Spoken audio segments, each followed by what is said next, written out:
This is part 2 of my Coleman mini bike build series. I wanted to share this clip again, just in case anyone missed it at the end of part 1. This was one of those ideas you get that seems okay until you start executing it, then you realize how bad of an idea it actually was.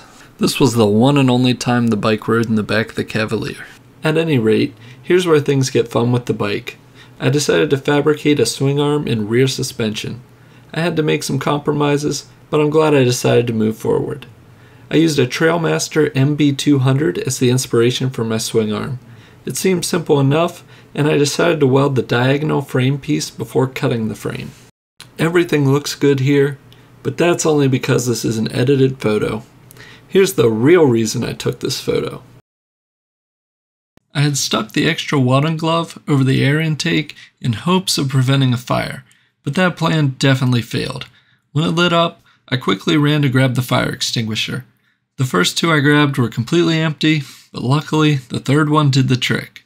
I cut the frame apart and quickly ran into a problem I didn't anticipate. It's really hard to keep a wheel in place when it isn't attached to anything. I clamped it up here just to keep it from falling over, and I got a little bit creative with my wheel chucks. This is Corey. His dad was once monetized on YouTube many years ago. He's become saddened that his father hasn't reached anywhere near 1,000 subscribers. Please consider subscribing to the channel. If you won't do it for me, do it for Corey.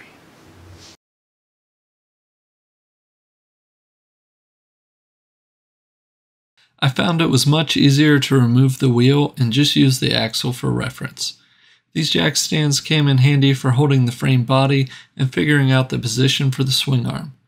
I welded some 1-inch round tube to the swing arm to hold bearings, and I used a string to ensure the pivot point of the swing arm would line up with the jack shaft. This is something you definitely don't want to overlook. If this is out of alignment, every time the swing arm moves, the chain will lose tension and want to jump off. I used a piece of angle to tie the back of the frame together. It gave me a nice, flat place to fabricate the shock mounting brackets. This part of the process required a lot of sitting, thinking, and planning. I went with shocks that had both spring and air adjustments, and I definitely lost count of how many times I moved the engine on and off during this process. The other consideration was that I didn't want to raise the seat height of the bike. On steep and rocky terrain, I still wanted to be able to easily put my foot down and catch myself. Adding the rear suspension required me to move the street bike muffler into retirement. It was simply too large to support without a frame bracket. To quiet the bike back down, I used the old header pipes to fabricate an extension to the stock exhaust. I don't have a tubing bender, so I simply cut pieces of the old header and welded them together. And yes, I ran out of hose clamps and had to use zip ties on the muffler. I expected them to melt off immediately, but somehow there's still one there. I guess that's a testament to the header wrap. I also decided to swap the kickstand to the right-hand side of the bike. I extended it so I didn't have to lean the bike over as far, and I moved it further back. Also, take note that my milk crate is now magically attached.